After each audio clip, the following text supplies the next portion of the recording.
Welcome to episode 30. That is 30. We're officially in middle age of Scratch Social Golf Podcast. Eamon McManus, how are things? Paddy, things are very good, thanks. We are changing the days that we're posting our episodes just to see if our listeners enjoy them.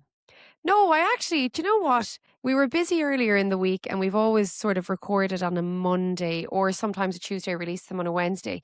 But you know what I was thinking as we were preparing for today's episode? I think I've more energy today than I did when I'm recording on a Monday. What do you think? No, I've loads of energy every day. That's good. I was told that over breakfast on Tuesday morning, which we'll get into, where I was having breakfast in a minute. But I was like, geez, you're very positive. You've loads of energy. And I was like, well, I didn't have 8 glasses of red wine like everybody else last night, so that might be part of it. But yeah, today's going to be a quick episode. I'm aiming for 25 minutes. So if you're walking the dog or walking the cat, I almost said, or in the gym or on a cycle or on the commute, this is going to be a short one because I have a pizza arriving in 30 minutes. Oh, and that's my very God. important. That's very important because I have 950 calories left and I have about 50 grams of protein to eat. And I asked ChatGPT, I gave the Burger King menu, the McDonald's menu, and the 4-star menu. I was like, what can I order? So a Manhattan 9-inch with less cheese and added roast chicken is coming and it fits those macros perfectly. So it's kind of, it's working out. Nice. Very nice. Very, very nice. So the pizza, what are we getting on the pizza before? It's a Manhattan. So that's pepperoni and ham and cheese. And then I'm adding roast chicken. And then asked, there's an option on 4-star. Other pizza delivery companies are available to have less cheese, so that takes like calories out. And what I actually meant to say, as I was asking you, you don't do pineapple on pizza. We're not one of those. Absolutely not. No, I lived in Italy for a couple of years. It's absolutely sacrilegious stuff. Bait you out the gate for putting pineapple on your pizza. Yeah, I don't mind it. I actually don't mind it. I wouldn't get it, but I don't mind it. Anyway, we'll move on. We've only 25 minutes, folks. How was your week? What you get up to this week? You know what? When I was riding my up and down this week, for the episode earlier in the week, I don't know if you saw it, but I was like, lost my Whoop charger, hurt my back, no golf, handicap gone up. So my week has been good. I was just checking the Whoop there. Check my I found the spare charger I bought, so we're back on the wagon. Week has been really good, super busy with work, Paddy. Oh my Lord, as you can imagine. Lots happening. Yeah. It's the golf season now is kicking off, but super excited. I'm actually heading away tomorrow evening, Thursday evening. The day this comes out, this will be tonight. I'm going to London for the weekend, so I'm looking forward to that, playing lots and lots of golf, and hopefully I won't play too bad. Well, what's my approach to playing golf? What's my number one rule? Just don't do it. Go to the range. Have fun. Oh, sorry. That's the number one rule. That is always my approach anyway, to be honest. But I have to say, you actually do walk the walk in that way. But tell me, you have had a busy couple of days. Like, where do we? I think we need an agenda just for your last few days. We need a bonus episode if we're going to keep it under 25 minutes. What did we do the weekend? Stayed in Nice the weekend. Didn't do much. Monday went to Doonbeg. Was invited down by the Deeper World Tour for the media day for the Irish Open. So I landed down to Clare about 6:30 on Monday, and I was staying in the lodges in Doonbeg, which was an experience. I was taking pictures of the house as you do, and I sent them to my wife, and she goes, "I didn't know you were staying there," because my home house is like 35 minutes away. So she assumed I was staying at home with my parents. So no, I was in the lap of luxury, and then so there was dinner, like buffet dinner in the marquee with all the media and sponsors and partnerships. So I met some people from TG Car, met some people from UTV, met some people. So yeah, that golf show that we want to do, I have a road to it. We have a few things to sort out, like sponsorships. Yeah. So yeah, we might do a special episode about what we want to do, what TV program we want to make. But that's definitely another podcast episode. So yeah, really great people in the room, really great sports journalists. Met a fella I semi-idolise in terms of his journalism and his coverage of sport in the bald Tommy Rooney. Are you going to fly that kite, are you? Which is the Jim McGuinness line from the other week. But that was good. Dinner and buffet. You know, there was beverages of all kinds available. I was on the sparkling water. I was in the gym the next morning at 6:30. We had breakfast at 8. Not the press release. Jeez, I can't talk. I've had too much of a good time. The Q&A. There was like a Q&A, but there's a proper like sports tournament press conference. There we go. While we're all there, press.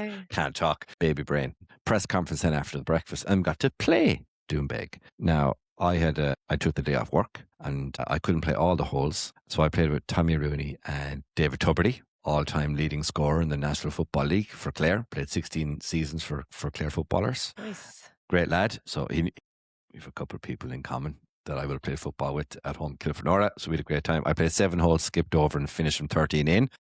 Because I had a 3:30 tee time in Dromoland in the Creator Golf Club, myself Nick from the Traitors versus the Bowled. The Effervescent, I think was a great word to describe Mr. Eamon O'Donnell and Tom Kennedy. So that was a great match. And then drove home and worked from home yesterday and had physio yesterday afternoon. And she was like, geez, what did you do to yourself? And all I did was I showed her my whoop from the day before. She was like, okay, yeah, we'll take care of you. Nice. I saw the 23,000 steps, screen. something like that. Yeah. 20.3 and 33,000 steps. So yeah, a good couple of days. And club championships in it this weekend. So yeah, 36-hole stroke and off the tips and the hinge. Good times. Wow. And how were the legs after 33,000 steps? I can feel them this morning, but actually grand. I knew I was going to have a heavy day. So I used and this is not an advertisement for Hoop. We are not paid by them, but I just use it all the time. I put it into Hoop Coach on the Monday that I was going to play this golf and this drive and that drive over the couple of days. And it said, yeah, you need to hydrate heavily the couple of days coming up to it, and gave me some advice around hydration and nutrition because, I'm minding myself around the activity, which is nice. So the gym in the morning was like 20 minutes of mobility and maybe some activation stuff for 15 minutes. But yeah, body is fine. Body's fine. There'll be an Epsom bath now after the pizza. That's all I'm going to say. Oh man, I'm so jealous you're getting a pizza. You're 20 strain and the 33,000 steps makes me very excited because in 2 weeks' time, Sunday, 2 weeks on the 21st of June, I'm playing the Rosapenna Summer Solstice. 72 holes in one day. The best luck. Thank No you. better place to do it. I hope you get the we're weather. going to walk 36 and then cart the last 18 because you couldn't. It's mental. It's like doing the Camino de Santiago all over again when I was 18. 50 kilometers in one day we did once. My Lord. Oh my God. No, a good friend of mine did it. Good friend of mine did that. Let's talk about the elephant in the room, the Creator Golf Classic. Tell our listeners how you got on. I feel so bad. Look, congrats to Eamon and Tom for winning. They won. It was a great game. Yeah. I've never played a match having so much fun. Because when you represent your club, maybe, or there's GA or where there's golf, it's like, it's me versus them. What does Sevy say? I shake your hand, but I'm going to step in your neck. I'm going to absolutely annihilate you. But it wasn't that kind of attitude at all. Yeah. Like we were supporting each other all the way around to play good golf and great shots and great stories and great jokes along the way. It's hard not to have a good time with those two gentlemen. So we ended up going down 18. I was just short in 2 and didn't get up and down. If I got up and down, I was going to go down the first. But no, there's a decent standard of golf, and no, it was a great experience. Looking forward to hopefully that's run in 2027. Yeah, and go again. Definitely, 100%. There was a big week of golf. Can we just start with Nelly Korda's putt? Before we get on to the best golfer of all time, go on. I just said Doonbeg Golf Club. In the last few years, I always said I don't know about it after playing it, after getting the full Doonbeg experience, right? And playing the course in its current condition. The current conditioning is obscene. It's off the charts. So Scottish Superintendent Scott Mars has done an incredible job there. The new first and the new 18th are incredible holes. I would dare to say, and we can clip this maybe, I think the 18th hole in Doonbeg, the new one, is one of, if not the best par 4 in the country. Nice. There we go. And then to go from there 30 or 40 miles inland to play Dromoland. And again, like Dromoland never fails. It's clear to see why it's had a couple of KPMG Women's Irish Opens, and there I believe and I hope that there's bigger tournaments that are intercontinental stuff. Mm-hmm. Do you know what I mean? Mm-hmm. Coming down the road, but the condition of that place, like they're not prepping for an Irish Open in a couple of months' time, and it was just the same caliber. So to have spoiled for choice in this country, but I have to say those two courses and Dromoland, and not hosting a tournament this year, just walk on and play a tournament ready golf course. It was incredible. Yeah, you know what? I've played Dromoland maybe like once or twice a year over the last 5 years. No matter what time of year you play it, the greens are amazing. The fairway is, oh my God, everything's manicured so well. It's such a great golf course. I much prefer the back nine in Drummond. I love the 18th. I love the 16th, the challenge over the water. That is a hole that gets you because you come up short. If anybody's listening, actually, and you've played Drummond and you have tried to go for the 16th green, I guarantee you there was a gust of wind that you did not know and you came up short with an iron. How did you go on the 16th, actually? 16th was into a bit of a puff, so I hit driver hybrid. I had 190-ish left in. So I played a little more for the uphill and about a club more for the win. So I played the 220 club for the 190 shot. And I was 20 foot past the pin. Pin was middle left. I was about 20 foot past the pin. So I dribbled it down and I was half roll short of making birdie. And to go all square in the match. Oh my God. And the left side of that green, when you're looking at it from the fairway, is the wider part, isn't it? The right part is a bit more narrow. We're dreaming. So back right is where all the space is. So there's a bunker left and a bunker just front right. right. It's kind of like an L shape up and away to the right from you. So yeah, air right or long right on that one. Yeah. But it's a great hole. Again, with the changes there, I think they made it for the first Women's Irish Open with the elevated tee box, completely changed that golf hole and now it's framed perfectly. And up there with one of the best in the country as well. Yeah, I love being at Drummond. It gives me the best memories of my life. It's amazing. That's a super place. So, right. Nelly. Let's get down to business. Nelly. I love it. Paddy. I fell asleep. That's all I got to say. I fell asleep with 5 holes to go. So did I. I actually did as well. But we need to talk about her putt on 18 because I think that was the best putt that should have missed of all time. She said she pulled it left. The slope and a bit of wind probably dragged it in. The golfing gods helped her there. You know what I mean? She deserved it. She deserved the major. But my God, did she get that by the skin of her teeth? Like, my Lord. So I compared it. Someone asked me about Aronimink at the dinner down in Junebeg. And they thought it was great. And you know me now. I challenged that opinion. I was like, no, I thought it was an SH1T show. I was like, it wasn't enjoyable to watch. Just seeing lads trying to avoid making mistakes. And yes, Aaron Wright went on a run and was 600 through the last 10 holes or something. But he came from the pack, but it didn't, the golf course didn't facilitate the type of golf. It was an absolute anomaly that he achieved that. Mm-hmm. But the US Women's Open in Riviera was fantastic to see. There was runs coming from all over the shop. Charlie Hull got in contention on the Saturday. That didn't happen in Aronimink. People were just avoiding making mistakes. Yeah. And just kind of a war of attrition on the golf course. But it was fantastic to see the entertainment level, the ups and the downs, the storylines. Yeah. And Nelly, of course, I watched it back in the clips in the morning and I was there 7:30 blear. I was like, oh, she missed it. Oh, it went in. Middle of the bottom. My God. But I watched that clip, I'd say, no joke, at least 10 times, possibly 20 times. And the first 10 times I was like, it's going to go, it's going to miss. But I've already seen it being holed. It's it's going to miss. Yeah. It was crazy good. I think it was great. And Grand Slam at mid-20s. Don't want to get the name wrong, but is it 27? 20, yeah, she's 27. I think there's 2 things we can call potentially on this podcast. Is she going to get the season Grand Slam?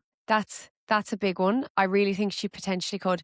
But I also just want to go back to that putt, okay? So on 18, she hit her drive and then she hit her approach, came up a little bit short. I think 30 footers, something like that. Now, on any normal day, the way she's putting, where the stakes aren't as high, she would have put that putt, that lag putt, right beside the hole.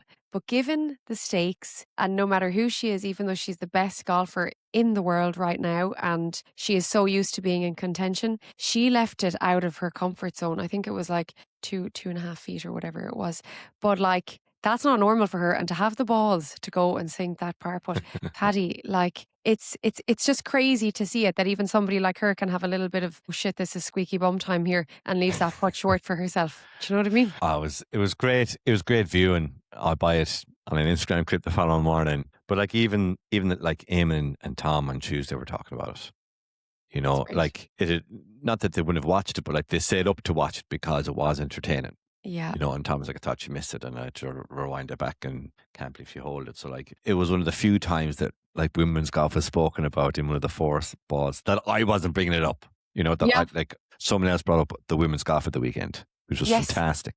Mm-hmm. Which means it's trickled down to the fairway chat, you know, which is great. Yeah. To your question of will she win the career Grand Slam, I'm looking at it here. She won the Chevron, she won the US Opens in Riv, but the next few are at serious golf courses. The KPMG Women's PGA is on in Hazeltine. Minji Lee is looking to retain that one. The Amundi Evian is on in Evian, of course, another tough golf course. Royal Elizabeth St. Anne's has the AIG Women's Open. So, like, it's a tall, like, they're serious golf courses. But, like, she's the only person, she's the only woman who can do it this year. Yeah. If she did that, she's already going to be in the Women's Hall of Fame of golf, no doubt. Yeah. There's no better woman to do it. I'll be supporting her all the way. Absolutely, myself and Sophie and Christopher and Paige will all be here supporting her, because even at the weekend I did flick it on, and of course the 3-year-old was always like, Rory. Any male could be on the TV. Say, it's Rory. Yeah. But by Sunday it was like Nelly from the 3-year-old. So the brainwashing continues. Yeah. With Nelly, I want to actually talk about what's in her bag. Go for it. TaylorMade, flying the flag. Now, look, Nelly's been TaylorMade for years, but I actually just want to talk through. So, with a little help of my friend ChatGPT, so this is all subject to fact check. I'll just quickly talk about her kit. So, driver, TaylorMade QI40. I'm fact checking here as I go. I'm fact checking here as I go on the TaylorMade website. TaylorMade QI40, 10.5 degrees. About 4 years ago, when I was getting a new driver or whatever, I thought I was unreal, and I was like, I'm going to go down to a 9 degree. I've absolutely no business down at a freaking 9 degree driver, somebody who doesn't even hit it as high or as far. Go on, give me your opinion. Like, just get fitted, get custom fit. Don't be guessing. Go get custom fit. That's the this answer. was 4 years ago. Am I 9? Am I 11? Yeah. You just walked in and like, 4 years ago. I'm unreal. I'm getting in. Yeah. And I was like, sure, with 9 degrees, I'll get less height and it will go so far further. Absolute nonsense. Anyway, okay. Her fairway woods, TaylorMade Stealth, which is interesting. Yeah. I remember when the TaylorMade clubs came out. I love TaylorMade clubs, first of all, before I mention this next comment. But do you remember the face of the Stealth drivers was coming off? They had a bit of a mare for a while. They had a bit of an issue, yeah. But I think there was people with like 180 mile per hour ball speed or more. Yeah, fair. So like, if I remember rightly, okay. So like regular drivers without that twist face, red carbon, whatever face it was, the same boyos with those like they crack driver faces in the regular faces. So yeah, I think they were just an easy target because the face was red and every other face wasn't. But yeah, Stealth twos, if it ain't broke, don't fix it. Through this, okay? I'm going to keep going through it. So TaylorMade Woods Stealth. She has a hybrid Sim Max Rescue. Love that. Irons TaylorMade P7 CB. Wedges TaylorMade, and I always thought Nelly Korda would be a Vokey gal. Putter TaylorMade Spider Prototype, and the ball TaylorMade TP5X, my new ball, which I just love.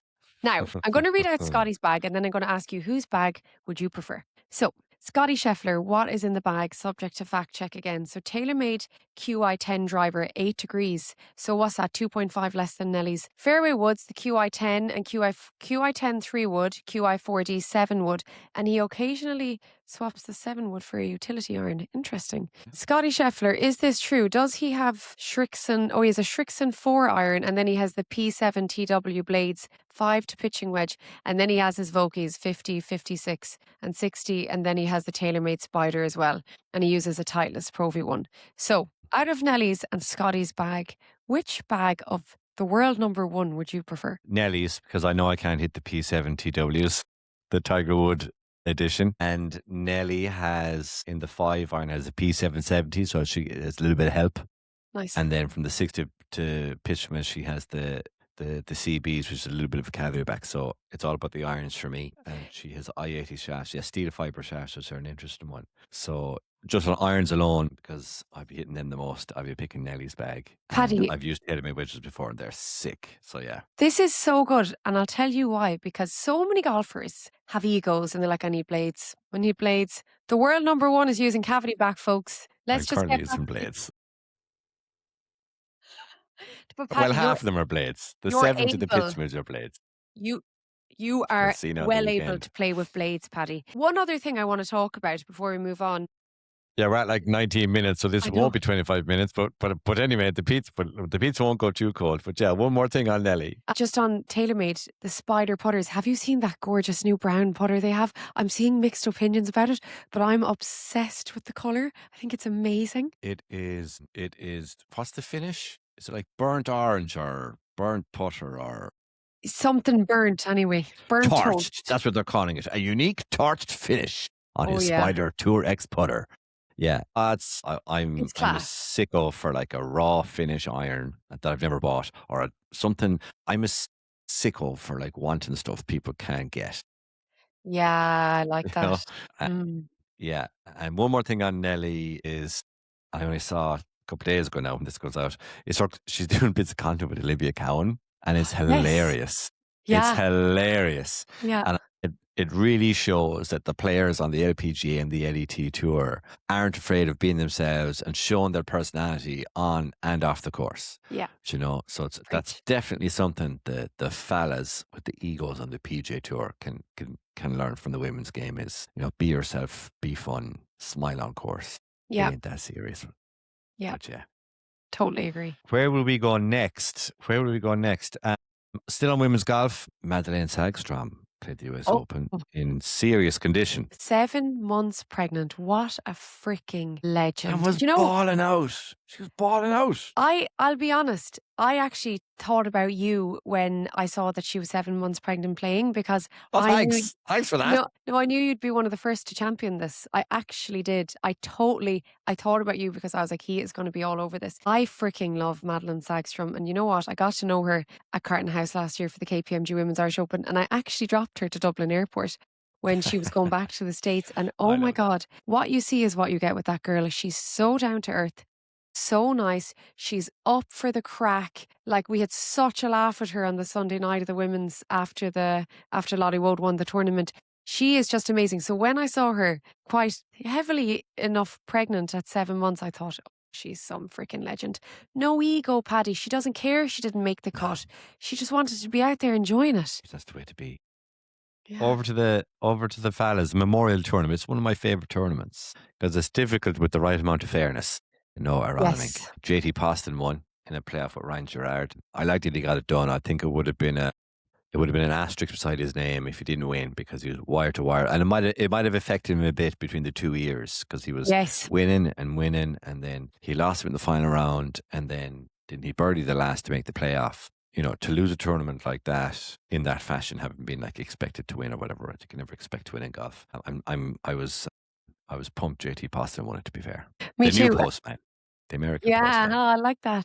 I think he needs to give Ludvig Åberg, some maybe some mental pointers, because the fact that he held the lead for two days and then got it over the line, like Ludvig is the kind of guy who will dominate, and then unfortunately potentially on the third round the mental sort of shift comes in. So you'd like to think that these guys do give each other a little bit of a talking to at times. Yeah, I think Ludvig has some good people around him, and he's in that Ryder Cup WhatsApp group, so I think he's got plenty of help from the closers on tour. And it's you know, he's won a couple of times. He's a proven winner. So the whole thing winning wire to wire, and why it's like, geez, he won wire to wire, is because it's so difficult to do. You know? Yeah. You try playing your best golf 4 days in a row. You try play 4 multi-medals in a row. 4 days in a row. I can't play my best golf for 18 holes in a row. I can do it for 9, and then the collapse comes in. But I think the biggest talk about from the Memorial isn't who won it. I think it's Scotty Scheffler and his remarks to his caddy, to Ted, especially when, I don't know, was it 4 years ago now, maybe 5 years ago now, when Scotty asked Ted to be his caddy. Ted was like, well, first you got to change your attitude, buddy. You know, you're too fiery on course, and you give out too much. And I think we're seeing a bit of that. And does golf really not define him as a person, you know, when that's how he's behaving kind of the last couple of weeks? So I did love Ted's retort, though. I don't know, did that end up as many cliffs was, you know, Scotty was giving out about the wind and what's it doing over there, and kind of blaming Ted, and Ted was like, will you put it there? Oh my gosh, you're playing. So, or something along those lines. But yeah, Scotty's human. Scotty's been at the top of the game for 2.5 years. The famous Padraig Harrington 18 to 20, because Padraig says it, not because that was his term. The someone can be at the top as their glory period in their career. Is it coming to the end of Scotty Scheffler-dom? I don't know. We got to see. Yeah, it's interesting. Look, as you said, he's showing signs of being human. He also is a dad to 2 kids now, and I would imagine, like, he seems, I don't know the guy, quite a hands-on person. So I'm sure having 2 kids under the age of 2 is taxing and tiring. You know about that. I wouldn't, obviously. So look, he is only human. Do I judge him for outbursts like that? No. We all do it. No. I don't care. To be honest, Paddy, I think people made way too much of a big deal over it. It's not that deep, like. No, it's not that deep. Look at Rory, didn't win a major. Oh my God, he didn't win a major. He won everything else for Yeah. a decade before winning another major. And now look at it. He won Yeah. back-to-back Masters. So Yeah. I wouldn't fear for Mr. Scheffler at all. Yeah. I have a question for you. Go for it. Speaking of two people we've just mentioned on this podcast, who wins a major first? Charlie Hull or Ludvig Åberg? Charlie Hull. You heard it She's here too good first, not folks. to. She's too good not to. And Roy Littman St. Anne's isn't too far away, I think, from where she grew up, is it? Or I might have that completely wrong. That's Wales. So she grew up in the kind of Midlands, I think. Midlands. Yeah. But it'd Not be too far. yeah, it's in the UK. It's not too far away from her. Yeah. It's only a drive away from her house, would say. Yeah. How long is Yeah. the drive? I don't know. Charlie Hull is what, second or third in the world in the women's game. Yeah. Ludwig is top 10 anyway. But yeah, I would say Charlie is getting used to being in contention in majors, in the final day majors, and is capable of a run and has great attitude and she has stopped what's the word? Just burning cigarettes. Yeah. Ripping darts. Ripping cigarettes, that's it. She stopped ripping darts between holes. And she's running 10Ks instead. So yeah, Charlie Hull for me. Fab. Charlie Hull. Fab. You heard it here first, folks. We'll clip this in when she wins the next major. 100%. We told everyone we would try leave this to quite a short pod this week. Is there any other major topics we want to talk about before we give our up and down of the week? I have golf course €150 this week. Oh, bring it on. I do. It's close to home for me. This week's golf course €150 is Millicent Golf Club in County Kildare. It's a championship layout. It stretches over 7,000 yards. It's got a landing strip on it, and because the owner has a little plane to go up and down. There's huge greens. You start off par 5, mature tree-line fairways. It's a lovely golf course. You can play it for €40-45 midweek. So it's one of the best value tests of golf. It is near Dublin. It is about 15 minutes off the N7. So go out, take the Salins exit and go another 10 minutes and you're there. It's big, it's bold, it's beautifully maintained. Millicent is that, and a term I hate, Millicent is that hidden gem that I think not a lot of people know about. It's definitely worth discovering. Nice. Thank you, Paddy. No problem. Okay, before we wrap up to get your pizza and to sort out my golf issues offline I just told you about. Yeah. Best of luck. Thank you. Not suitable for the pod, NSFP. No. Up and down of the week. You created this phrase, so when we do get it onto a mug and or a cap, you will be getting the credit for this. Yeah. So yeah, folks, if you do want mugs with up and down on them, and maybe some character heads of myself and Emer, let me know. My up of the week, yeah, I've got to play a good bit of golf. I've played 3 times since our last podcast. The training is good. I'm making time for that. The calorie deficit is good. The water intake is good. So if people are watching a video on Spotify, only watching it's safe to do so. You'll see me chugging drinks in the last couple episodes. Played the most, I played 32 holes of golf on Tuesday. Wasn't tired. Was raring for more. Wasn't lethargic. And so Club Championship this weekend will be the biggest test of my year so far. Lahinch off the tips. 36 holes of stroke play over 2 days. Absolutely raring to go for it. Cannot wait. Amazing.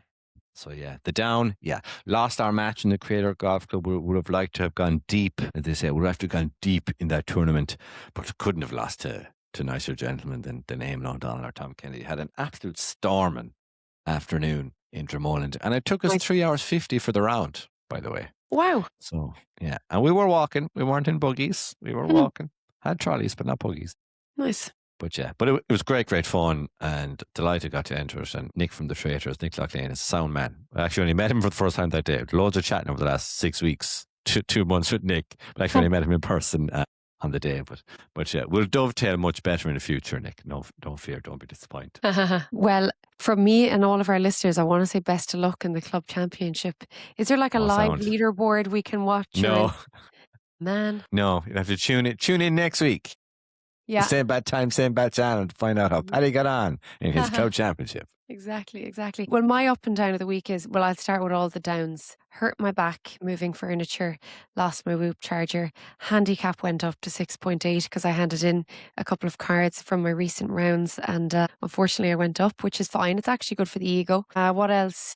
Work's good, life's good. Off to play Sunningdale for Friday, Saturday, That's Sunday, surely which up. I'm looking Yeah, forward 3 to. days of golf in Sunningdale. Yeah, that's Yeah, the I'm up, isn't it? very excited, and it's going to be sunny there. I actually always say whatever, because it's just like south of London. It's always sunny in Sunningdale, always sunny. Hopefully now I haven't jinxed that, but I think that's it for this week, folks. It's been good to be back. Let's just see how our listeners enjoy our Thursday episode.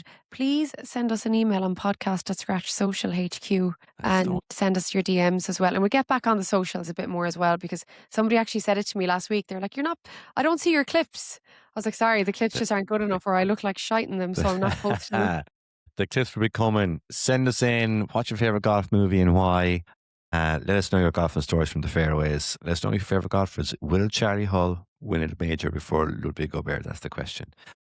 That's it for this week from me, Paddy. And me, Emer. Take it easy. Slán. Slán.